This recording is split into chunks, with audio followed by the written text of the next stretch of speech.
With great pleasure and honor, I will be welcoming Padmaja Kumari Parmar on our podcast. Hello, Padmaja Ji. Welcome to the podcast. I've been lucky to have the parents I've had and my grandparents and so on and so forth. But at the same time, I've also felt responsible. I felt responsible that if my own family has been able to do certain things that has had an effect externally on many others, then how can I not, right? The inspiration for the Friends of Mewar came from that thought. And when I moved to the US in 2011, when I got married, I wanted to then, and I want to now continue that inspiration that I have in my heart, in my head, in every part of who I am. And hence the birth of the Friends of Mewar. It became a vehicle for me to be able to um, be on the journey with, right? There is so many more things that you're doing, and it's those things that are something that actually are bringing change on ground level. And it's like if people, I think that like that one thing, I guess somewhere people think that okay, type 1 diabetes is being majorly, like, you're majorly known for that. But apart from that, like, there are so many things. And so I stumbled upon this question, like, if there are so many things that you're working on, how is it like for you, like, to be working in so many different aspects for women empowerment, for type 1 diabetes awareness, for ending stigma about type 1 diabetes, and so many more things. How bad or how urgent it is to act upon this, and how many lives are connected to insulin, and how important is it for like insulin access to take place, to like to reach, and to for insulin to reach to every T1d in India, and for insulin access to be given the most topmost priority. Why is it so important? It's as important as life and death. It's the question of life and death. There's no other way for me to say it. If I don't have insulin, I will die. So I don't know how else to be able to make this point that not only is it immediate, it also has the question is of being able to live or not. Hello everyone, welcome to another episode of Kya Haal Chaal podcast, and this is your host and host Apurv Shah. And as you know by now, today we are going to have a conversation with none other than only the Princess of Udaipur and the daughter of the House of Mewar, the former royal house of Rajasthan, and also one of the oldest serving dynasties in the world. None other than only Princess Padmaja Kumari Parmar. This conversation is a special one for the whole Kya Hal Chal team, because we never thought that we'll get to have conversation with such a big person, such a big entity. And Princess Padmaja has done work that is so much known in the non-profit space, in the type 1 diabetes space, especially because there's a story behind it that I would like for all of you to hear in this podcast. And her story, her journey is something that we should all take lessons from, because what we think it is not it. We think that the journey would be full of luxury, full of ease of life and everything, but no, that's not it. The reality is completely different, and that's what we are going to talk about in this episode. We are going to talk about the non-profit space. So anyone who's aspiring to get into that, this podcast is the one that you need to listen to. So do check this episode out, and I hope you enjoy it. And without taking much of your time, I would just like to say a few more words before we get into the episode. That is, I especially want to thank Princess Padmaja Kumari Parmar for giving us this opportunity. I would also like to thank Friends of Mewar for the opportunity as well. And their work is something that we all should check. The Friends of Mewar are doing some really great work for creating awareness about their heritage, their culture, while also working on initiatives for women empowerment.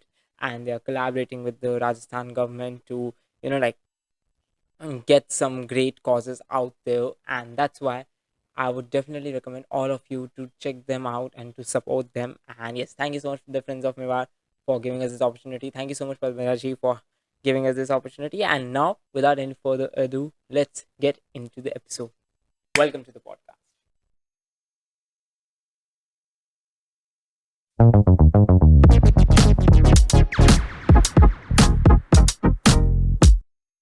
Today, this episode is really very special. Today, we are having a guest who just whose story is something that I think every one of us should know, because it's not just a simple story, it's the story of a legacy, it's the story of impact, and it's the story of change that I have seen, that so many people have seen. And today, we'll be listening it from the one who has brought the change herself. So, with great pleasure and honor, I will be welcoming Padmaja Kumari Parmar on our podcast. Hello, Padmaja Ji. Welcome to the podcast. And it's a great pleasure having you over here.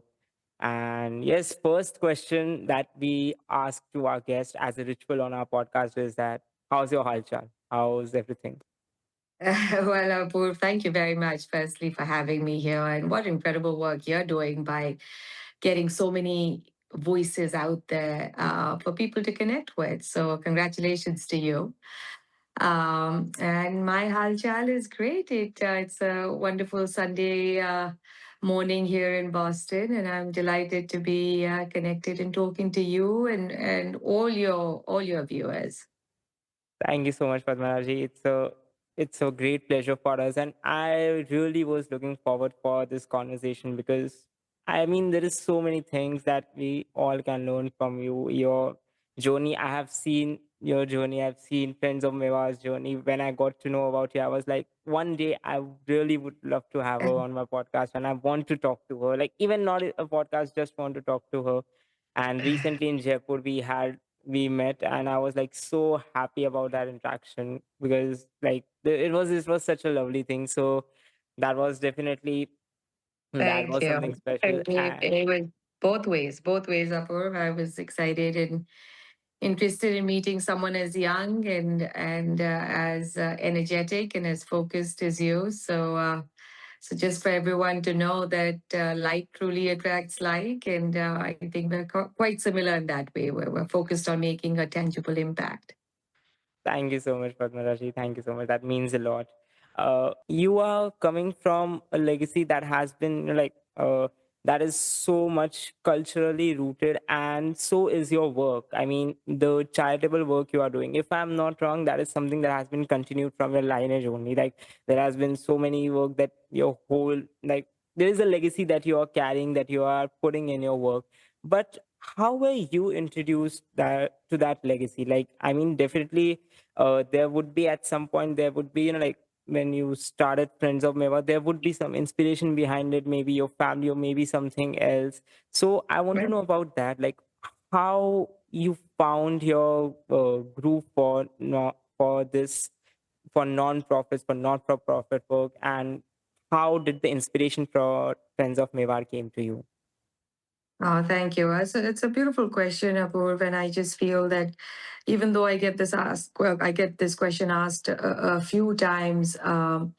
My response is really has to do with something we all have. While our lives are unique, our experiences are unique, our families are unique, but all of us who are wishing to do something that has an impact, has a tangible impact, comes from the place where we realize there's something much larger than us. It's not about just us. It's not a self-centered point of view. And you and I have that in common too, right? As different as we are. My answer to that question is exactly that. I've realized that very early on, that there's a whole world outside of us, there's a whole life outside of us. And if our work can reflect that and include those, then it makes it sustainable. And it makes it big, and it makes it tangible, and it makes it impactful, and that excites me, right? And so I urge everyone that while you might not want to do what I'm doing, but if you're excited and interested in impact, find that inspiration within you. I was fortunate and lucky that I do come from a family that has a very rich lineage and a heritage, and that's a beautiful thing. But again, it's not just those coming from there that can make an impact, and that's what I want to tell the youth today. Your story is just as powerful as mine. You ought to recognize that and bring that out. Because not telling a story or not sharing something that truly moves you, you're depriving others, right, of realizing that or having that perspective. So that's where I come from. I'm humbled by the fact that as I've been lucky to have the parents I've had and my grandparents and so on and so forth. But at the same time, I've also felt responsible. I felt responsible that if my own family has been able to do certain things that has had an effect externally on many others, then how can I not, right? And so you're True, absolutely right. true. The inspiration for the Friends of Mewar came from that thought. And when I moved to the US in 2011, when I got married, I wanted to then, and I want to now continue that inspiration that I have in my heart, in my head, in every part of who I am. And hence the birth of the Friends of Mewar. It became a vehicle for me to be able to um, be on the journey with, right? And the Friends of Mewar gives me the opportunity to be able to do that.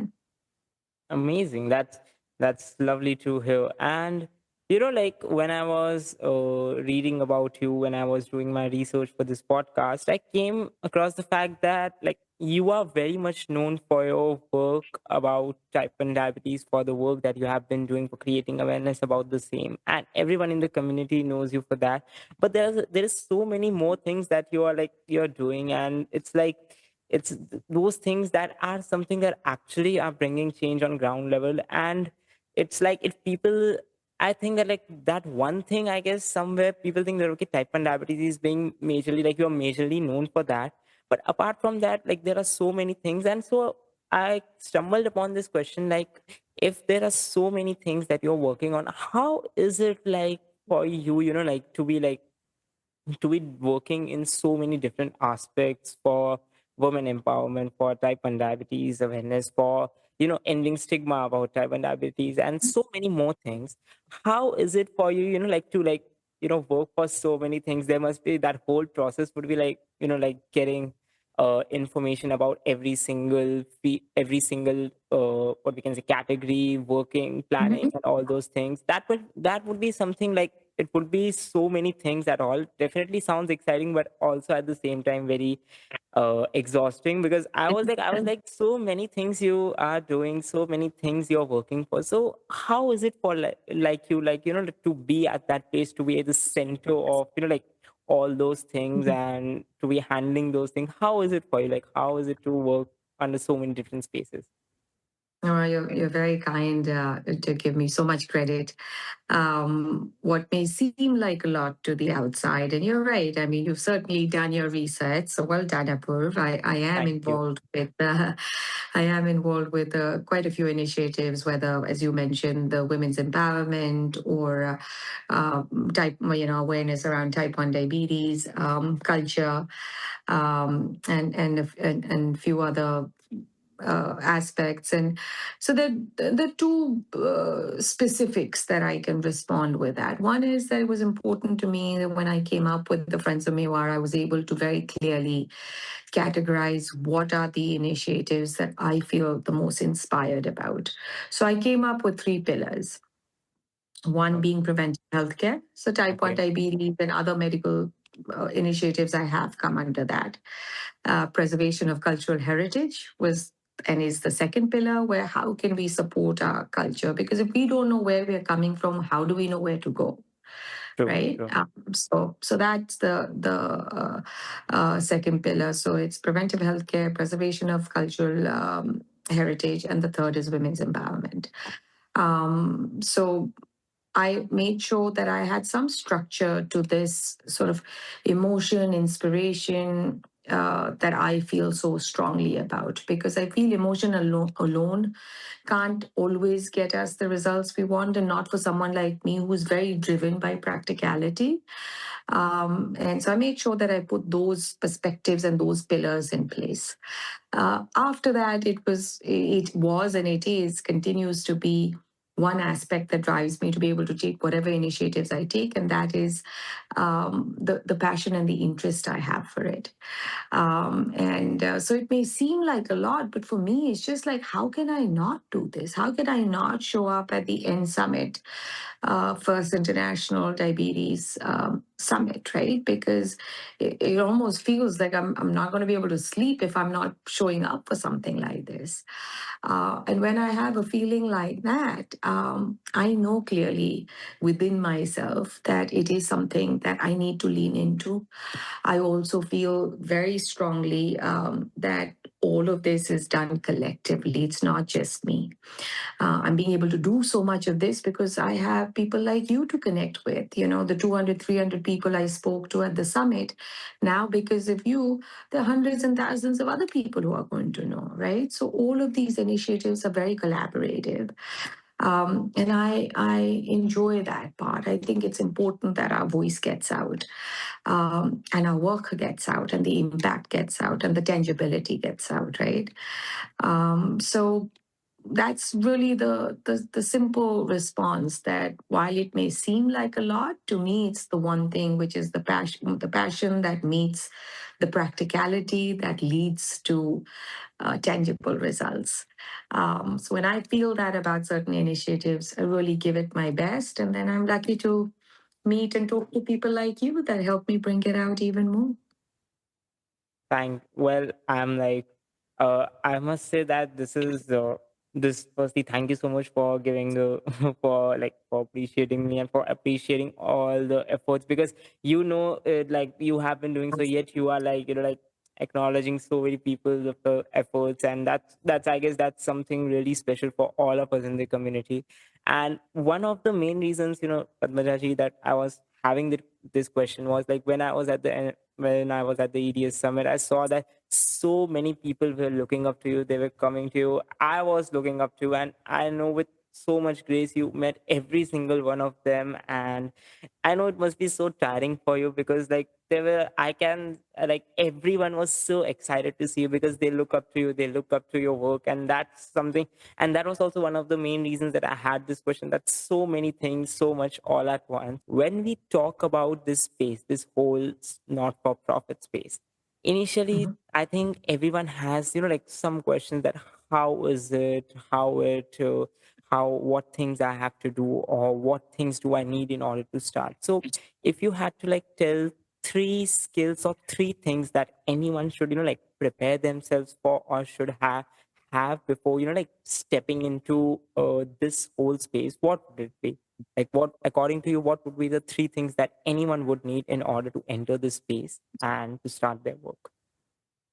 Well, let me start with the first one that my mother told me when I was much younger, and that is to trust in the unknown. When you're thinking of what you want to do next, you might not have all the clarity because it's in the future. It's a vision that you want to manifest. But to be able to trust in that, you check where you're coming from and what your intentions are, and then to trust in the unknown, I think is such a powerful thought. And I've always reminded myself of that when I've been in doubt. So the doubts you're talking about are the doubts I've had and I continue to have. And one way of feeling motivated by them is to be able to tell myself that I do trust in the unknown. The second would be doing things that truly motivate you, not those around you, not someone else, not your mother, not your father, not an external force, but your internal force, because that's what makes it sustainable. While we respect our parents and our family a lot, and I, continue to do that, and I remember all my teachings of my parents very fondly. But at the same time, they also told me that do something that truly motivates you. So find that thing, it's inside of you. I'm not going to be able to tell them that. You're not going to be able to tell them that. They can. They themselves can. We within ourselves can. Sorry, that beep was my pump. Um, so that's the other part, is just to find your internal motivation. And thirdly, I've strongly felt this, and I feel that a lot of us with type 1 have a natural inkling to this, and that's discipline. Have the discipline to go after that. So, if I was to say these three things in reverse order, the way they would sound is to have the discipline to be able to pursue what internally motivates you because you truly trust in the unknown. Um, so those are my three things. But I just came up with putting it in a way that hopefully makes a little bit more sense to those who are listening to us. I mean, that's, I guess, I very much agree to what you have said because for the, like, I guess this is something that I have, like, also heard from, like, you are saying this and some of the, some of the other non-profit leaders who have been doing some work whom I got to spend brief time with. I guess discipline was one of the most common things, but also one fact that I would like to acknowledge over here is that uh, everyone's story was very unique. Yours is very unique, and that's why I guess today, I guess discipline also have its own perspective. I guess everyone has a different perspective from of discipline, and today I'm learning yours, which makes this conversation even much better and more special because everyone would be like getting. I guess from this conversation they'll be seeing a new side of, like, not for profit, a new site for this whole space. And that's one of the aims that I'm have also having from this conversation, that okay, when anyone sees this, they, like, get this whole message that okay, every story is different and every story is having their own perspective, but all of them are definitely very impactful. And yeah, I guess that's our, that purpose, that sole purpose is being served. So I'm again, and that again makes me very happy that we're having this conversation. So yeah. And also I was having this question for you, that like, you have been working, as discussed earlier, you have been working in so many different domains. Friends of Mewar have been doing work in so many different spaces. But from the articles that I read about you, from everything that I have got during my research, I guess there is this one little affinity for type 1 diabetes, since it is having a Mhm. personal story with you and it's also having a personal story with me. So, again, that's a Right. question that I was having this question that I wanted to ask this, like, so badly, that how, like, how is it for you, like, working for creating awareness about type 1 diabetes? Because, like, in India, comparatively, I think, like, there are so many diabetics out there, but type 2 diabetics, type 1 diabetics, there's so many of them who are out there. But, there is not that kind of, like, I feel that the community is growing stronger day by day for sure. But those Mhm. discussions that I think, like, those discussions somewhere I feel is still missing from the years of advocacy that I have spent and the communities that I have interacted with. There is still that little, hesitation in, talking about type 1 diabetes, Mhm. or talking Mhm. about, like, the problems that you're having with type 1 diabetes. And it has been a personal thing for me as well, because initially when I was diagnosed, I remember the first 3 to 4 years, I was like, I was not talking about it. I was so Right. constricted that no, I don't want to share about it. Cut to Right. now, I am talking about it. I am having Right. discussions about Our it. podcast around it. Definitely, and that's why I wanted to know from you, like, how is it was for you when you, like, you were diagnosed at the age of 5, and you have also mentioned it that it was like it was like one of those blessings for you that you got diagnosed at such an early age, because it kind of, like, gave you purpose that okay, this is something that needs to be talked about, and there are so Mhm. many stories behind it that needs to be brought out, because at the end of the day we are working for a cause that is not just connected to us but to so many people. But do you Right. think that, like, how is it in India? Because there is some, like, like, I think that people are little more rigid towards acceptance toward type 1 diabetes. Now, Mhm. slowly that scenario is changing. People are talking about it. So, how do you see it? Like, how was when you started your work with type 1 diabetes? Initially, how was it for you? And cut to now, how, like, what change have you seen in the time that when you started and till now? Like, what changes do you think that you have seen in your journey? And what do you think, like, some of the things that you have observed throughout the community and the power of the community that has brought some change into perspectives of other people till now? Well, I mean, the first change is sitting right in front of me. We have young people like you who are getting out there and talking about it. This was not happening in 1985. So this is a very tangible, clear change that has come around now.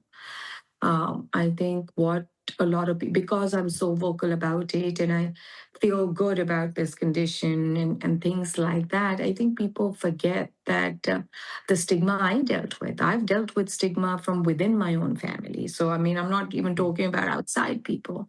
And it was painful. And I didn't enjoy it then. I don't enjoy it now. And my options were simple, right? I can sit with it and just feel terrible about someone saying things that are not even accurate about the condition, or someone, close to me making fun of it. It hurt me immensely. Um, so what was my option? That I either continue, two options, right? Either I continue with that and be like, okay, I'm bigger than that, and it's okay, and I'm being able to do everything and do that, and make it very self-centric, where I was able to deal with it.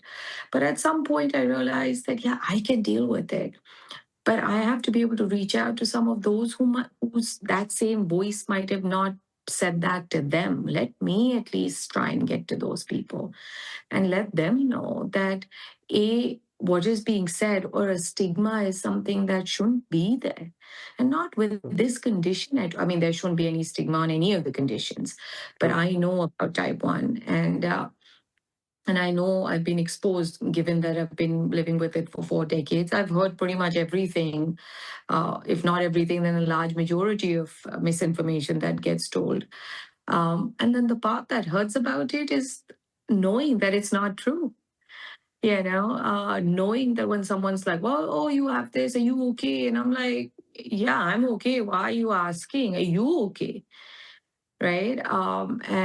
So there were like certain simple triggers. And when I'm giving you this example of are you okay, I'm not coming from a place where was asking for someone's well-being. That's a good thing. If I'm asking you, Apur, how are you doing?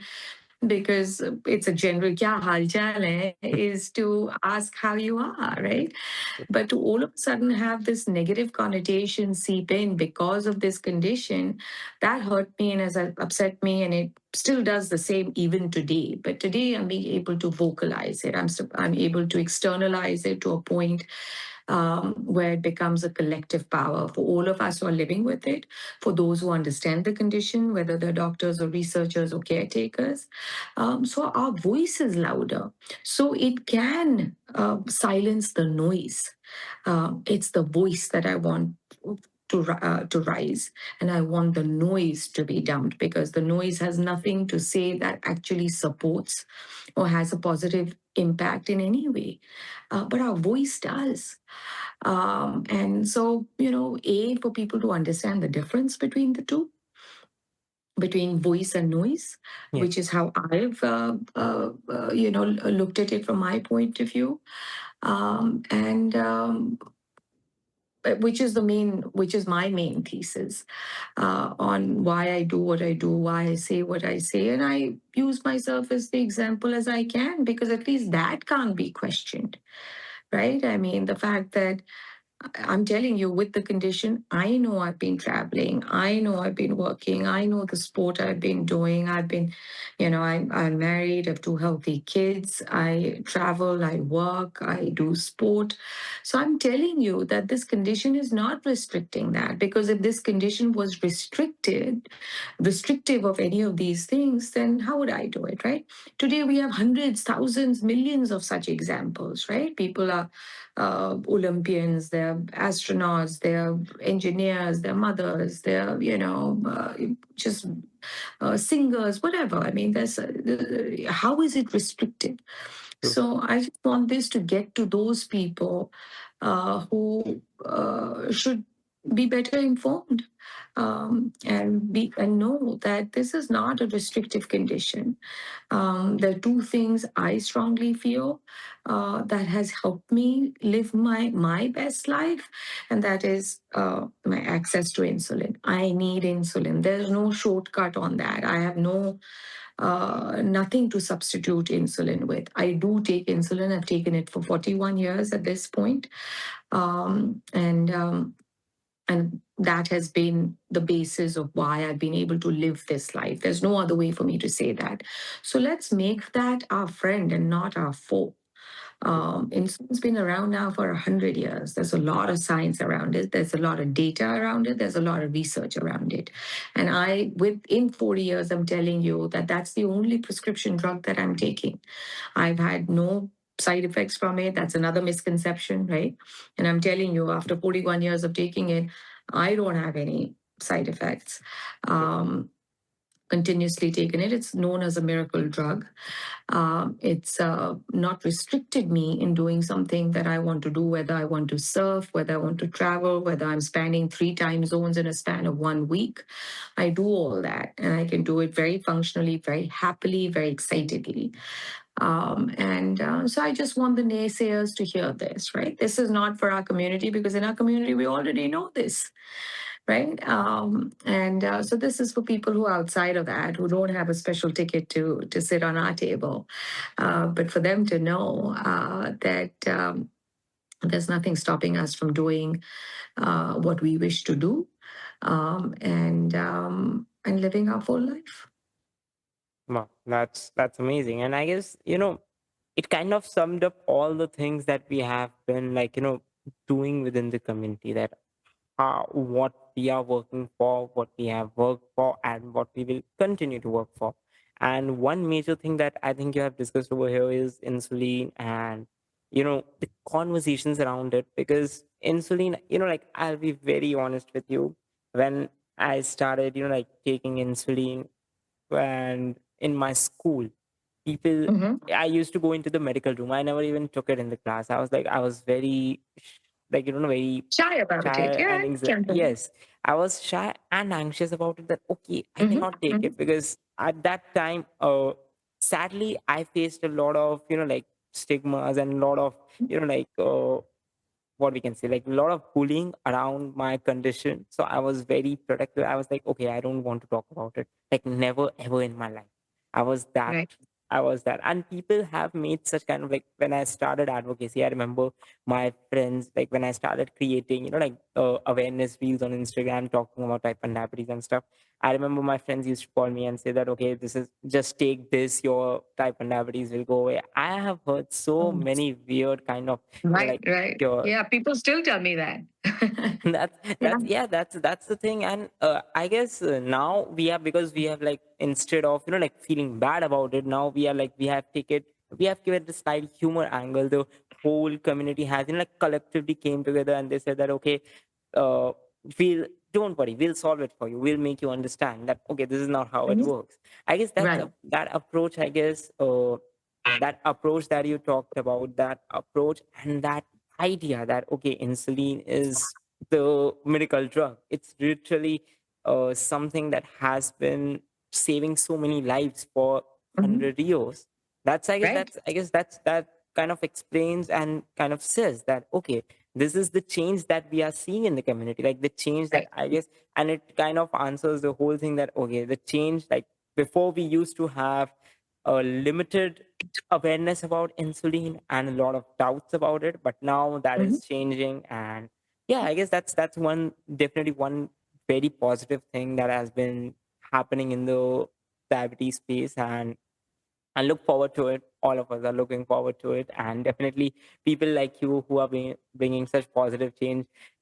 You are like hope for so many of us. Like, you are bringing such changes that everyone's collective efforts will definitely, make this world a better place for all the people with type 1 diabetes. And yeah, that's something that is really hopeful and beautiful. So yeah, wow, that's amazing. I guess that's I guess we have like talked about so many things. And now, since we are on this topic of insulin, I also wanted to ask you this, that recently, like, uh, a lot of issues, like a lot of cases of insulin access, like so many problems related to insulin access and have been coming out. Like practices like insulin rationing have been taken up by so many people in United States, in India, and so many places. And Mhm. this kind of, like problems, and this kind of problem with access has also been coming out. And now stigma is definitely one of the primary things, but I think that this is also one of the things that we should be, this should be like everyone should be focusing upon, which they are doing, which they are talking about. But what do you think, like, since you have been working on it on such a on such ground level, you have been working on it, you must have seen Mhm. the problems of insulin access that so many T1ds in India have been facing due to Mhm. financial reasons or due to some other reasons. So what is your thought on it? Like, how bad is it in our country? How bad can it be? And what can be, like, from your perspective, what can be the proper solution that can, like, not completely maybe mitigate, but can mitigate most of the problems surrounding insulin access? What do you think about that? Well, uh, I think it has to be completely mitigated. I don't believe in a large majority of it mitigated, and I will continue to work for it to be completely mitigated, for there to be access to anyone and everyone with type 1. That's my goal. That's what I want to work with. What I think is going to help do that is what I said earlier on. It has to be a collaborative effort. What do I mean by collaborative effort? I mean that different stakeholders need to be involved. Different stakeholders means people like you and me who are doing the advocacy, people like you and me who know the condition well enough to talk to others who can further support some of the tangibles. What are the tangibles here? Insulin, being able to have access to insulin in rural areas also, right? Not just the urban settings. So another category that gets involved in this collaboration is the government. I've been very fortunate and very lucky where the Health Ministry of Rajasthan has really leaned into this initiative. And they are in the process, and very successfully so, providing insulin in government clinics now at this point for free. So Wow. that's been like a huge change, a practical, impactful, tangible change. These are three words I've been taking with you continuously from the beginning of our conversation. And this is one such example of that. While you and I know that we need insulin, where do we get it to these places? So, I thought of that question. I said, I can't go talking to people to thrive with type 1 diabetes who might not have access to insulin, right? So I need to get them that before I can True. have them thrive with it. First, they need to Mhm. survive, right? So the government leaned in. We were able to do that. There are certain organizations like the Clinton Foundation and others that are supporting the government in being able to implement not just the accessibility but also the education around it. Right? You and I know how much we need to know about insulin to be able to use it properly, to use the right amount, to use it timely. Right? While at this point, after 4 decades of it, it happens very fast. I mean, I can calculate a lot of this stuff very fast. And anyone who lives with the condition realizes it soon enough. So to an outsider, it might seem like a lot, but I want people to know it's not. It moves fast. You know how you feel. No one knows it better than we ourselves, those who have the condition. We know the importance of insulin. We see how it makes a difference to the quality of our life. So I think these are the different stakeholders that need to come together and swim in the same direction. I've been lucky that whether it's people like you or the government or other institutions that have all come together to be able to help me bring this point out and on the ground. So That's sort of my response to your question. Like, what do I feel, or what do I think it needs to be done for this to happen? It's getting different stakeholders um, involved at the grassroots level to be able to take this to the end user, to the grassroots level. And I'm seeing that in Rajasthan. I'm seeing it in other states, and God willing, when we speak next, we're talking more at the national level. I know it's a priority for Prime Minister Modi as well. So let's hope that we get to that point. I mean, the government is doing work on this, and I think that's a large piece of the puzzle, for this to get to for this to have a real impact, for this to get to people. Because you're right, the points you raise about the accessibility, about the rationing, this is the way I feel to mitigate it, and it has to be mitigated completely. A little bit is not enough. A lot of it is not enough. It has to be completely. Mhm. No, that's true. And just to, just to add a little bit more context for our listeners, I just want to elaborate on it, like how urgent it is for, like, I want to know from your side, like the people who are listening to you, because there would be, for us, there are a lot of listeners who don't have type 1 diabetes, they are not knowing about it. So for them to understand, can you just tell that how bad or how urgent it is to act upon this, and how many lives are connected to insulin, and how important is it for, insulin access to take place, to, to reach, and to for insulin to reach to every T1d in India, and for insulin access to be given the topmost priority. Why is it so important? I just want you, to share about it, like, to all those who are not associated with type 1 diabetes or don't know about it very well, that how important it is. Can you, share that why is it so, and how much it is for them? Well, the need is immediate. As if you're asking from a time point of view, like how long do we have? It's immediate. It has to be done. Anyone who has or can do anything to make sure that the accessibility becomes even more, they ought to know that it's an immediate requirement. How important it is? It's as important as life and death. It's the question of life and death. There's no other way for me to say it. If I don't have insulin, I will die. So I don't know how else to be able to make this point that not only is it immediate, it also has the question is of being able to live or not. So I think between these two things, people will get a fair idea of the importance of it. Well, definitely, definitely. And for all my listeners, I want to say this to you, that the reason that I asked this question is for you guys, for you to understand that how big of a fight we all are fighting, the whole community is fighting. And I guess that's the reason that we are doing it, because it's not just about the stigmas, it's about the lives that are being put on stake for all of us. Mhm. Like, we all are working so hard, and it's not like just for it's like everyone can access insulin. No, it's not like that. There is a lot of problems with insulin that everyone around the world are facing, and that's why insulin access is a very big thing that we all need to work upon. And I guess coming from you, Padmaja, coming from you, this is something that many people will listen to and many people will understand, because you are someone who everyone looks up to, and you have done such a great work. And I guess that greatness would also make others realize that how important it is, how important it is to work together and to do this. So yes, and I'm like, there are so many more things that I want to ask you, that I want to talk about, but I guess we are now at the end of this podcast, which I Mhm. don't want Hopefully, to we'll end. have a part two. Hopefully, you get Definitely. so much interest in this that we get a chance to meet again.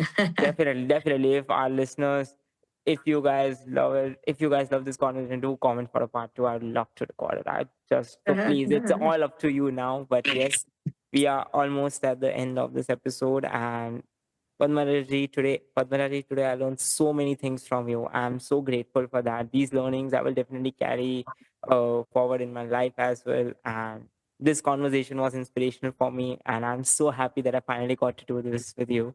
It's amazing. It's Thank the you. feeling is amazing.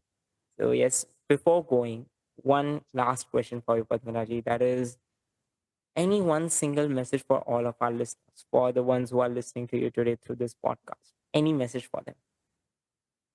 Well, to for the sensitivity of time, I'll keep it concise. But if any part of this has inspired you in any way, do something about it, whatever that is. And I'd feel excited and inspired by that. Whether we talk or I know about it or I don't, just know it'll have a very satisfying, fulfilling, and inspiring effect on me, knowing that I was able to inspire someone in some way, big or small, to be able to chase their dream in a way that nothing and no one could stop them from doing so. So I really do hope that people go out and do that. And it can look as different and as unique as they are.